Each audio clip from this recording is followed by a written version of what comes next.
The 1960 Inherit the Wind film is the third version of this film that I have seen in probably as many weeks, maybe just a little bit over 3 weeks. And I'm still really thoroughly enjoying this story. I believe there is a fourth version, a 1965 version. I can't find it anywhere, so this is, I think, the last one that I have to watch. And I was going to compare them, or at least I was going to pick a favourite. And I can't. I think they're all brilliant. This was released, of course, in 1960. It's directed by Stanley Kramer. It's written by Nedrick Young and Harold Jacob Smith, based on the play by Jerome Lawrence and Robert E. Lee. And here we have a fabulous cast, including Spencer Tracy, Gene Kelly, Fredric March, and various others.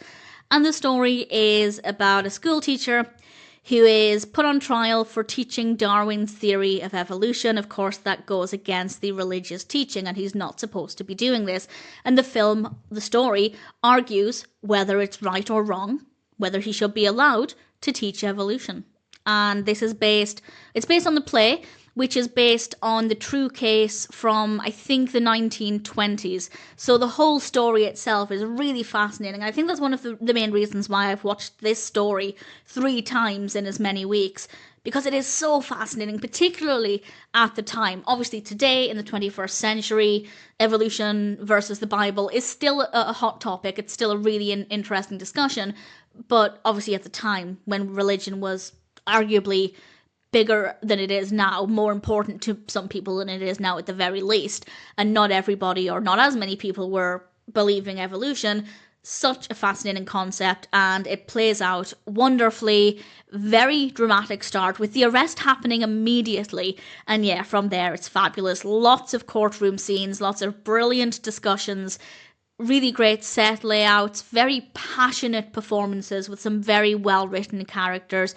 The non-courtroom scenes are good as well. They helped move the story forward, but for me, as is the case with the previous 2 versions of this, the courtroom scenes are the pull factors, and they take up a decent amount of time, and I just think they're beautifully executed, very well written dialogue, really well filmed, great camera work there, definitely very believable, very thought-provoking. It's a solid story with great, passionate performances, very well-written, believable characters, and delightful courtroom discussions.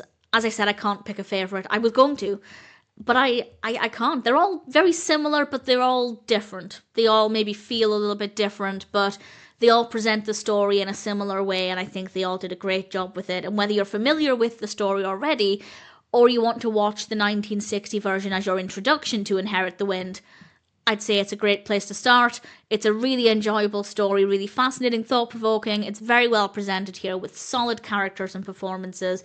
Visually, it's very satisfying. Loved the courtroom scenes. And if I find the 1965 version, I will be watching it. But for now, I think the journey ends here.